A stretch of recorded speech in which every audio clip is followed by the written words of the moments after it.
2월 둘째 주 주일 예배를 사도신경으로 신앙 고백을 드림으로 하나님께 예배를 드리겠습니다.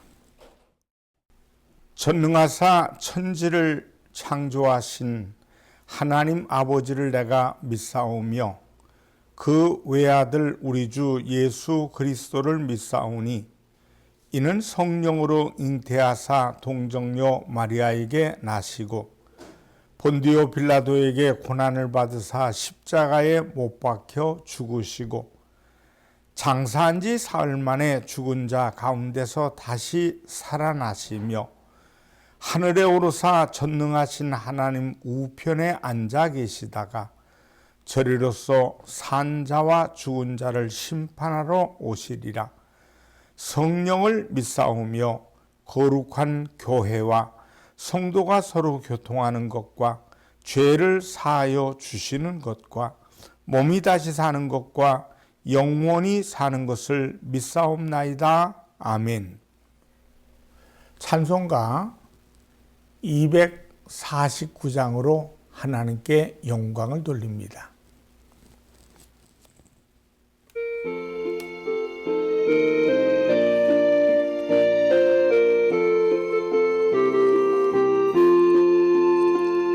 주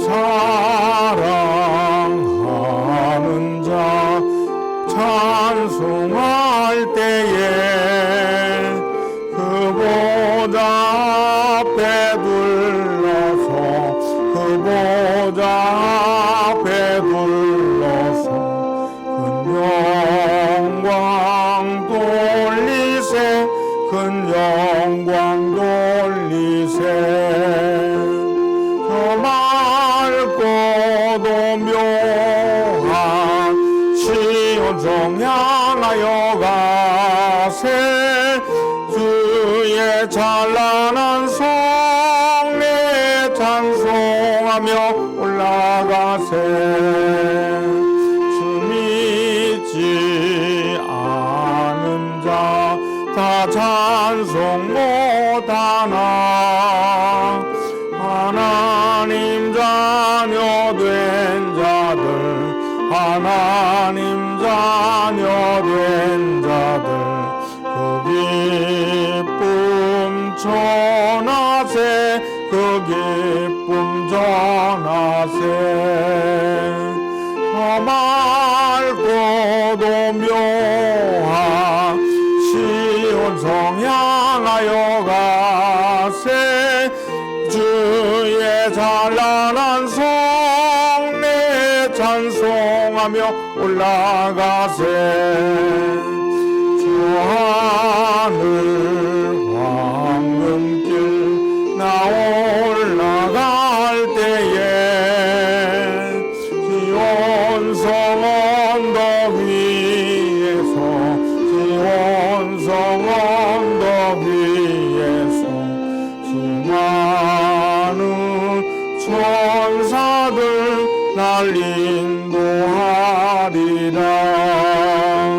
저 맑고도 묘한 시온성 향하여 가세 주의 찬란한 성례 송하며 올라가세 내 눈물 다 씻고 늘 찬송 부르리 저 임마누엘 주 앞에 저 임마누엘 주 앞에 나 영광 누리리 나 영광 누리리 저 맑고도 묘한 시온성 향하여 가세 내 주의 찬란한 성에 찬송하며 올라가세 기도드리겠습니다. 살아계신 하나님을 찬양합니다. 감사합니다. 하나님께서 우리의 예배를 기쁘게 받아주시옵소서. 어디를 가든 무엇을 하든 주 예수님만을 찬양하고 오직 예수님만을 자랑하는 우리의 삶이 되게 하여 주시옵소서. 우리의 인생 참 잘 살았다, 참 아름답게 살았다, 아름다운 삶을 살고 하나님 앞에 칭찬받는 우리 2월의 삶이 되게 하여 주시옵소서. 하나님께 영광을 돌립니다. 예배드리는 이들의 마음이 활짝 열려져서 살아계신 하나님을 만나도록 도와주시옵소서. 예수님의 이름으로 기도드리옵나이다. 아멘. 하나님 말씀은 누가복음 2장 36절로 38절이 되겠습니다. 또 아셀 지파 바누엘의 딸 안나라 하는 선지자가 있어 나이가 매우 많았더라. 그가 결혼한 후 7해 동안 남편과 함께 살다가 과부가 되고 84세가 되었더라. 이 사람이 성전을 떠나지 아니하고 주야로 금식하며 기도함으로 섬기더니 마침 이때에 나와서 하나님께 감사하고 예루살렘의 속량을 바라는 모든 사람에게 그에 대하여 말하니라. 누가복음 2장 36절로 38절을 통해 인생을 아름답게 가꾼 사람, 이런 제목으로 은혜를 나눕니다. 역사책에 기록된 사람도 귀한 사람들입니다. 그런데 성경의 이름이 기록된 것은 더할 나위 없는 영광입니다. 오늘 성경에 기록된 안나, 이분은 성경에 기록된 이유는 아기 예수가 메시아라는 것을 증거한 여인이기 때문입니다. 오늘 본문 2장 25절에도 보면 시므온이라는 분이 나옵니다. 그분이 아기 예수님께서 성전을 방문했을 때 예수 그리스도를 안고 이분이 이스라엘이 기다리는 구원자 메시아라는 사실을 많은 사람들 앞에 증언합니다. 이스라엘에서 중요한 일이 반드시 2사람 이상의 증인이 필요합니다. 이 말씀은 신명기 19장 5절에 보면 사람의 모든 악에 관하여 또한 모든 죄에 관하여는 한 증인으로만 정할 것이 아니요 2 증인의 입으로나 또는 3 증인의 입으로 그 사건을 확정할 것이며, 이렇듯 아기 예수님이 인류의 구원자이심을 시므온이 증거했고 이어서 오늘 본문의 주인공인 안나가 그 일의 증인이 된 겁니다. 안나는 성전에 들어갔다가 시므온이 아기 예수님을 안고 기도하는 것을 보고 사람들에게 그 아기가 하나님의 아들 메시아이심을 증거했습니다. 안나의 생애를 살펴보면 그녀는 아셀 지파라고 되어 있습니다. 아셀 지파는 이스라엘 북쪽 갈릴리 부근에 자리 잡았습니다. 나중에 예수님의 주요 활동 무대가 되기도 했습니다. 오늘 본문 36절을 보십시다. 아셀 지파 바누엘의 딸이라고 했는데 이 바누엘이라는 말은 분니엘이라는 말과 관련이 있습니다. 분니엘이라는 뜻은 하나님의 얼굴을 배웠다라는 뜻입니다. 야곱이 약곡강에서 하나님의 얼굴을 배웠고 그곳의 이름을 분니엘이라고 지었습니다. 이 바누엘의 딸 안나는 예수님의 얼굴을 보았습니다.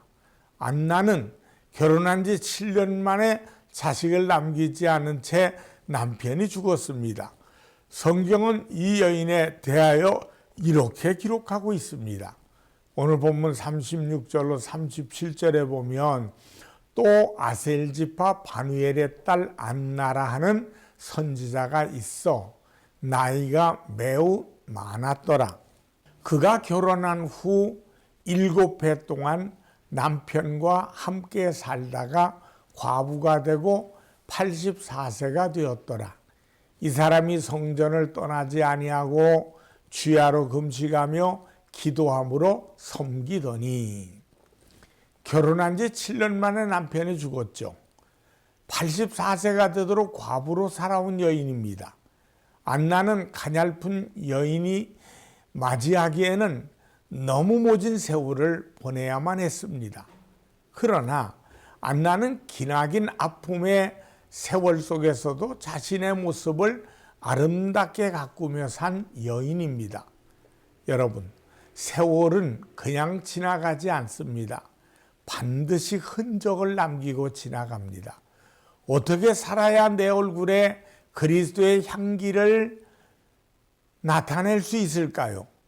세월이라고 하는 조각도를 잘 이용해서 우리를 잘 조각 깎아야 돼요. 세월이 그저 의미 없이 흘러가도록 두어서는 안 됩니다.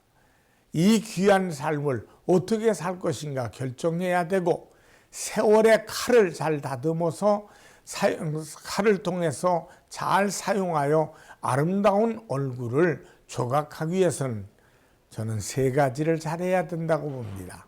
첫째, 있어야 할 자리를 잘 정해야 합니다. 안나는 성전을 중심으로 그의 삶을 살았습니다. 그녀가 살아온 삶의 한복판은 성전이었습니다.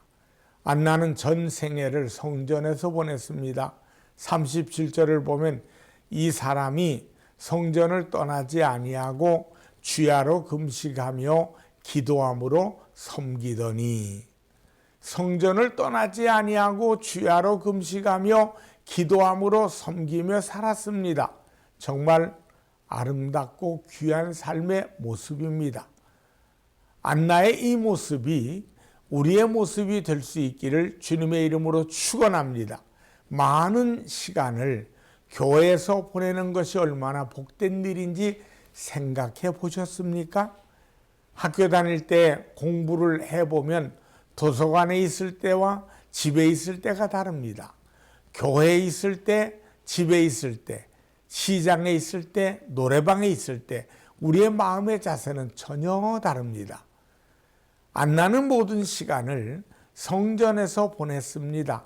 성전에서 느끼는 그 평안, 그 소망, 그 기쁨, 감사, 이 모든 감정이 안나의 얼굴과 마음과 삶에 그대로 새겨지지 않았을까요? 성전을 사모하고 자주 찾는 삶의 모습은 정말 아름답습니다. 그것은 주님과 가까워지는 방법입니다. 주님의 얼굴을 담도록 나를 조각하는 방법입니다. 주님의 성전을 날마다 사모하는 저와 여러분들이 되시기를 주님의 이름으로 축원합니다. 여러분에게도 이 같은 안나의 삶이 모습이 풍성이 넘쳐나기를 다시 한번 주님의 이름으로 축원합니다. 둘째, 삶의 자세가 좋아야 좋은 조각을 할 수 있습니다. 안나는 항상 기도하는 자세로 살았습니다. 오늘 본문 37절을 보면 과부가 되고 84세가 되었더라. 이 사람이 성전을 떠나지 아니하고 주야로 금식하며 기도함으로 섬기더니. 그녀는 인생 다하도록 늘 성전을 떠나지 아니하고 주야로 금식하며 기도하는 삶을 살았습니다. 지금까지 우리들이 본 것 가운데 가장 아름다운 모습은 무엇이었습니까? 제가 지금까지 살아오면서 가장 아름답다고 느꼈던 모습은 성도님들의 기도하는 모습입니다. 기도하는 분들의 모습은 그렇게 아름다울 수가 없습니다. 그렇게 귀할 수가 없습니다. 그렇게 경건할 수가 없습니다. 이 모습은 참으로 사랑받을 만한, 칭찬받을 만합니다. 빌립보서 4장 8절에 보니까 끝으로 형제들아 무엇에든지 참되며 무엇에든지 경건하며 무엇에든지 옳으며 무엇에든지 정결하며 무엇에든지 사랑받을 만하며 무엇에든지 칭찬받을 만하며 무슨 덕이 있든지 무슨 기림이 있든지 이것들을 생각하라. 기도하는 사람은 자신이 좋아하는 대로 살지 않습니다. 자신이 원하는 대로도 살지 않습니다. 사람을 창조하신 하나님의 뜻대로 사는 사람들입니다. 기도하는 성도는 하나님의 뜻을 찾는 사람들입니다. 기도하는 사람들은 자신의 욕심대로 살지 않습니다. 하나님이 나에게 원하시는 것을 찾습니다. 세상에 보면 무당도 기도하고 강도들도 들키지 않도록 기도합니다. 그들의 기도는 자신의 육체적인 욕심을 이루기 위한 기도입니다.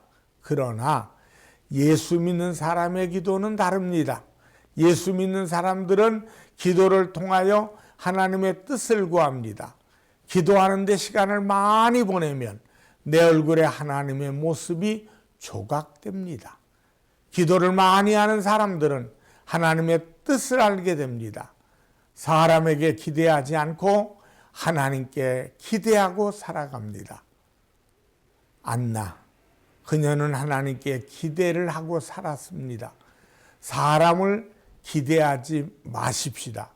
기대하면 실망합니다. 이사야서 2장 22절에 보니까 너희는 인생을 의지하지 말라. 그의 호흡은 코에 있나니 샘할 가치가 어디 있느냐라고 했습니다. 사람은 사랑의 대상이라고 했죠. 기대의 대상이 아닙니다. 하나님께 기대를 하며 삽시다. 남편에게 기대하는 것이 아니고 그 안에서 그를 변화시키고 인도하시고 새롭게 하시는 하나님께 기대를 걸어야 합니다. 아들, 딸에게 기대를 거는 것이 아니고 그 아들, 딸을 보호하시고 지켜주시고 성공시켜 주실 하나님께 기대를 걸어야 합니다. 하나님을 기대하는 안나의 이 모습을 닮아가는 저와 여러분들이 되시기를 주님의 이름으로 축원합니다. 세 번째, 세월의 칼을 잘 다루기 위해서는 절제가 필요합니다. 아무리 뛰어난 재능이 있고 학식이 많아도 절제하는 삶을 살지 못하면 성공할 수가 없습니다. 운동선수들을 보세요. 농런하는 선수들 가운데 절제의 삶을 살지 않는 선수는 단 한 명도 없습니다. 사람에게 적당한 절제는 꼭 필요합니다. 음식도 절제해야 하고 오락도 절제해야 되고 자녀들에게도 절제 훈련을 시켜야 됩니다. 절대로 공부 못한다고 해서 인생을 제대로 살지 못하지는 않습니다. 그러나 절제하지 못하는 사람은 인생을 바로 살 수도 없고 성공할 수도 없습니다. 안나는 힘들고 외로운 환경에 처했지만 세상으로 나가지 않고 성전으로 나온 여인이었습니다. 예나 지금이나 세상은 우리를 유혹하는 것들이 아주 많습니다. 넓은 길입니다. 그래서 세상적인 것으로 내 삶을 채우려 하고 세상적인 것으로 내 삶을 위로하려고 합니다. 그러나 안나는 그것을 절제합니다. 그리고 성전을 중심으로 자신의 삶을 가꾸어 나갔습니다. 그녀는 100세가 넘도록 살다가 이스라엘과 온 세상의 구원자이신 초림하신 예수님을 보고 그가 메시아인 것을 증거하는 증인이 되었습니다. 저는 영화를 본 것 중에 고전적인 영화 로마의 휴일을 여러 번이나 본 적이 있습니다. 거기에 주인공 오드리 헵번과 그레고리 팩, 그 중에도 오드리 헵번이 기억에 생생합니다. 그분은 1929년 5월 4일 벨기에에 태어났고 1993년 1월 20일에 하늘나라로 갔습니다. 한 10여 년 전에 우리나라 대기업이 내보낸 광고 카피에 환상적인 미모를 지닌 여인인 오드리 헵번이 천상의 미소를 지으면서 춤을 추는 모습이 있습니다. 이 모습은 영화 로마의 휴일에 나오는 장면입니다. 이 영화로 오드리 헵번은 일약 스타로 아카데미 여우 주연상을 받음으로 세계적인 스타가 되었습니다. 그리고 광고는 이어서 빈민촌에 어린아이를 안고 있는 모습이 보여집니다. 그 할머니는 역시 로마의 휴일의 여주인공이었던 오드리 헵번의 실제 모습입니다. 오드리 헵번은 20편의 영화를 찍고 그 뒤에는 유니세프를 통해서 사회봉사로 어린아이들을 돌보는 일에 최선을 다했습니다. 하나님 앞으로 돌아가기 1년 전 1992년에 소말리아를 방문했을 때 마을 공터 구석에 놓여있는 수많은 자루꾸러미를 보았습니다. 호기심 어린 눈으로 원주민에게 웃으며 물었을 때 그녀는 귀를 의심할 만한 이야기를 들었습니다. 그건 다름 아닌 아이들의 시체였습니다. 오드리 헵번은 오 마이 갓, 엄청난 충격을 받았습니다. 그녀는 그 자리에 주저앉아 두 손을 모았습니다. 눈물을 하염없이 쏟았습니다. 사실 오드리 헵번은 소말리아를 방문하기 전부터 건강이 좋지 않았습니다. 아랫배에 강한 통증을 느낄 때마다 진통제를 맞으며 일정을 소화했습니다. 대장암 말기 진단을 받은 것입니다. 암이 온몸에 퍼져 주치의에게 물었습니다. 얼마쯤 살 수 있느냐고. 그랬더니 3개월쯤 남은 인생이라고 이야기를 들었습니다. 그때 누군가가 그녀에게 물었습니다. 당신은 왜 자신을 희생하면서까지 아이들을 돕는 겁니까? 그때 오드리 헵번은 이것은 희생이 아닙니다. 희생은 자신이 원하지 않는 것을 위해 자신이 원하는 것을 포기하는 것을 의미하기 때문입니다. 이것은 희생이 아닙니다. 오히려 내가 받은 선물입니다. 이렇게 대답을 합니다. 오드리 헵번은 은퇴 후에 오랫동안 살았던 스위스 집으로 이제 소말리아의 일정을 마치고 돌아갔습니다. 그리고 가족들과 함께 생애 마지막 시간을 보냈습니다. 크리스마스가 돌아왔습니다. 그녀는 가족들을 모두 불러 모았습니다. 그러면서 내가 좋아하는 시가 있다. 한번 들어볼래? 하면서 그녀는 유언처럼 시를 읊기 시작했습니다. 아름다운 입술을 가지고 싶으면 친절한 말을 하라. 사랑스러운 눈을 갖고 싶으면 사람들에게 좋은 점을 보라. 날씬한 몸매를 갖고 싶으면 너의 음식을 배고픈 사람과 나누어라. 아름다운 머리카락을 갖고 싶으면 하루에 한 번 어린아이가 손가락으로 너의 머리를 쓰다듬게 하라. 그리고 얼마 있지 않아 오드리 헵번은 사랑하는 가족들이 지켜보는 가운데 1993년 1월 2일 크리스마스가 지나고 한 10여일 뒤에 63세의 일기로 하늘나라로 떠났습니다. 참 아름다운 모습입니다. 얼굴에 주름살과 흰 머리카락 두려워할 것 없습니다. 세월의 칼을 잘 다듬어서 조각을 잘하면 주름살은 훈장이 되고 백발은 면류관입니다.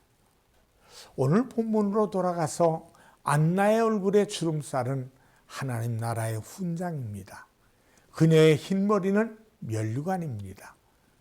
우리가 할 일 중에 제일 중요한 것은 세월을 잘 보내는 것입니다. 세월의 칼이 나를 핥히고 지나가도록 내버려 두어서도 안 됩니다. 세월이라는 조각돌을 내가 쥐고 내 삶을 아름답게 조각해야 합니다. 그러려면 하나님 중심, 기도 중심, 교회 중심, 헌신의 삶, 희생의 삶, 주름살이 하나님께서 주시는 훈장이 되고 면류관이 될 것입니다. 기도하겠습니다. 하나님 아버지, 아름다운 삶을 살았던 안나의 모습과 화려한 인생을 살 것 같은 오드리 헵번과 같은 사람, 그러나 그의 모든 삶을 아름답게 조각하는 것을 보면 한 사람은 성전을 통해 초림하신 예수님을 만났고, 오드리 헵번은 주님의 살아계심을 그의 모습을 통해서 50여 나라를 돌면서 봉사하고 희생한 열매가 아름다운 그의 모습에서 훗날에 얼굴에서 조각되어 나타난 것처럼 우리들에게도 하나님 주름살이 그리고 백발이 면류관이 되고 훈장이 되도록 인도하여 주시옵소서. 헌신하며 봉사할 때마다 열매되게 하시옵소서. 지극히 작은 일일지라도 하나님은 기쁘게 받으시는 줄 믿사오니 영광 받아 주시옵소서. 예수님의 이름으로 기도합니다. 아멘. 헌금을 위해 축복합니다. 하나님께 드려진 예물을 통해 우리의 이웃을 사랑하게 하심을 감사합니다. 우리는 평생 하나님 사랑을 합니다. 그리고 이웃을 사랑합니다. 어디를 가든 무엇을 하든 나눠주고 구워주는 삶을 삽니다. 하나님께 영광된 삶을 사는 오늘 우리의 생활이 되도록 오늘 심겨진 물질을 통해 세상 많은 사람들의 영을 살리게 도와주시고 육신의 희망을 주는 물질로 사용되게 도와주시옵소서. 우리에게 후이되어 누르고 늘어 넘치도록 30배, 60배, 100배 열매가 되게 하여 주시옵소서. 예수님의 이름으로 기도합니다. 아멘. 축도하겠습니다. 지금은 우리 주 예수 그리스도의 은혜와 하나님 아버지의 무한하신 사랑하심과 성령님의 충만 교통하심이 예배를 통해 영광 돌린 모든 이들에게 이제부터 영원토록 함께 하시기를 간절히 축원하옵나이다. 아멘.